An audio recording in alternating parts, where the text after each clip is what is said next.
في بسناب تطبيق جديد عايزين نحلله مع بعض. يلا بينا. هو احنا بجد محتاجين تطبيق سوشيال ميديا تاني في حياتنا؟ مش كفاية الفيسبوك اللي عارف عننا بناكل ايه وبنشرب ايه، وتيك توك اللي سرق وقتنا وعمرنا كله؟ طلع لنا النهارده تطبيق جديد اسمه في بسناب. المطور بتاعه شركة ألعاب اسمها سارتي جيمس، يعني شركة كانت بتعمل ألعاب وبتطير عصافير، فجأة قررت تعمل تطبيق تواصل اجتماعي.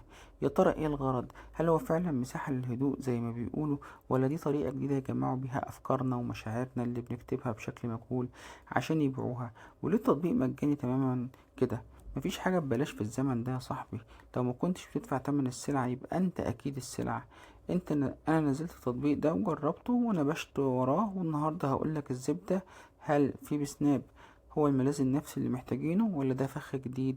كمل الفيديو للاخر عشان تعرف السبوبة فين.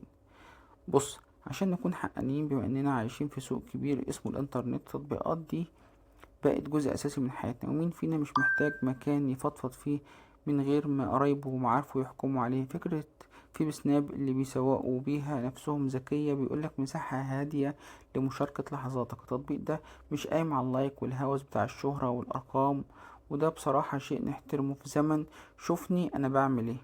التطبيق باختصار بيخليك تنشر أفكارك أو صورك أو حتى فضفضة ليلية من غير ضغط إن الصورة لازم تكون مثالية، وأهم ميزة بيروجوا ليها هي النشر المجهول. يعني تدخل تكتب اللي جواك ومحدش عارف انت مين، ودي نقطة قوة وضعف في نفس الوقت، هنتكلم عليها كمان شوية. طب لو قررت تدخل التجربة دي، هتلاقي الواجهة بتاعت التطبيق بسيطة جدا، بسيطة لدرجة الريبة. أول ما بتفتحه مفيش زحمة، مفيش إعلانات بتنط في وشك. لحد دلوقتي بتعمل حساب وممكن تربطه بجوجل، وده طبعا أول خيط لربط هويتك. وعندك خيار تنشر فيه أو لحظة ممكن تكون نص كده أو صورة، وفي ميزة اسمها السلاسل، ودي عشان لو انت عايز تحكي قصة متصلة من غير ما حد يقطعك. الاستخدام سلس، بس مش دايما السلاسة معناها أمن. انت بتدوس نشر والناس بتشوف الفكرة، انك بتحس بتقليدك لحالات الواتساب بس على نطاق اوسع وشكل اروق شوية.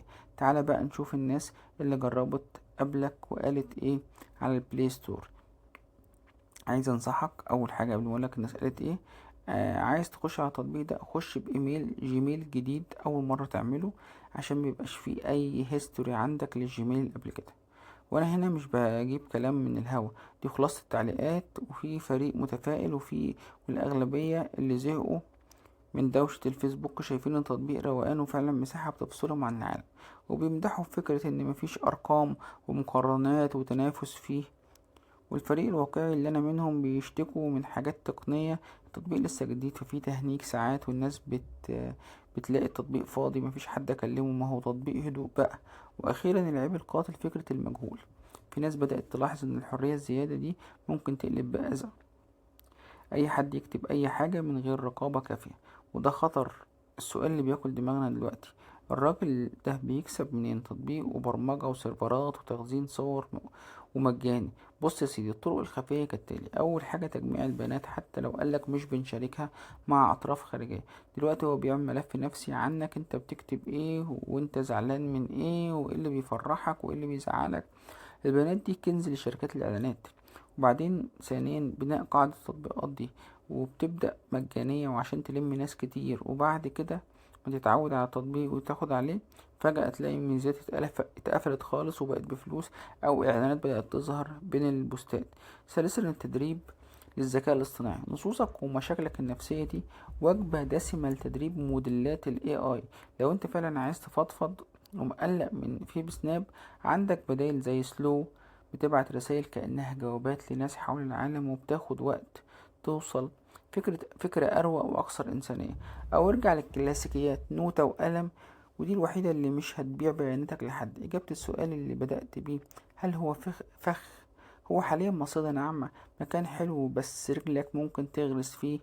استخدمه للفضفضة السطحية، بس متكتبش فيه أسرار خطيرة. لو عجبك المحتوى وعايز نكشف المستور في تطبيقات تانية، اخبط لايك عنيف واشترك في القناة وشغل الجرس عشان يوصلك كل جديد قبل ما يضحكوا عليك. وقولي في الكومنتات، هل بتثق في التطبيقات الموجودة ولا بتخاف منها؟ سلام.